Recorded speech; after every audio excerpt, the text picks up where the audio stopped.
Paytaxtda avtomobillərin sayının sürətlə artması tıxacları gündəlik həyatın ən ciddi problemlərindən birinə çevirib. Nəqliyyat vasitələrinin sıxlığı yalnız sürücülərin vaxt itkisinə səbəb olmur. Eyni zamanda təcili yardımla daşınan xəstələr üçün həyati risk daşıyır.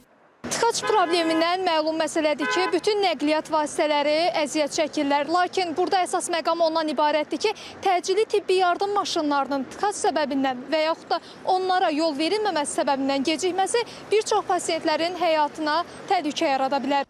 Sürücülərdən bəziləri təcili tibbi yardım maşınına yol vermədiyinə görə cərmələndiyini, bəziləri isə belə vəziyyətlə rastlaşmadıklarını deyirlər. Bacardığımız qədər tıxac olsa da yenə sağ-sol eləyirik, təcili tibbi yardıma yol açırıq.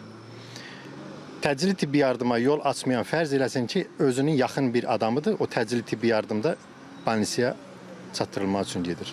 Hamı bacardığı qədər yol verməlidir. İstər tıxac olsun, istər olmasın, mən özüm şəxsən öz adıma daim olaraq təcili yardıma yol vermişəm, imkanım qədər.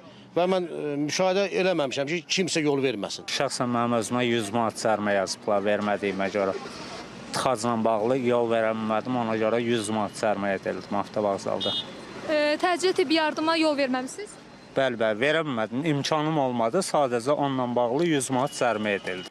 Bakı Şəhər Dövlət Yol Polisi İdarəsindən bildirildi ki, qanunvericiliyə əsasən operativ nəqliyyat vasitələrinə yol verməyən sürücülərə qarşı mütəmadi tədbirlər görülür.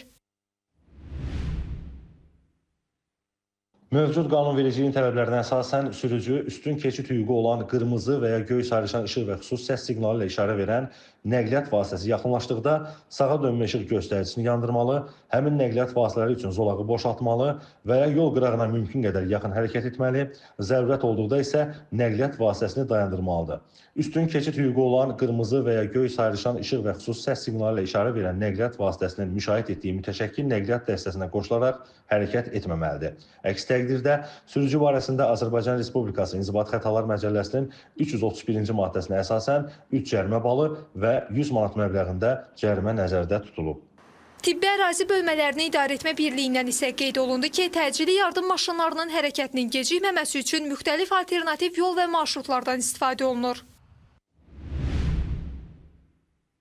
Son illərdə şəhərimizdə yaradılmış xüsusi avtobus zolaqları da operativ nəqliyyat vasitələrinin, o cümlədən təcili tibbi yardım avtomobillərinin istifadəsinə açıqdır və bu zolaqlardan istifadə etmək ambulansların hərəkət sürətini artırır, tıxacdan yayınmağa şərait yaradır və nəticədə pasiyentə tez çatılmasını təmin edə bilir.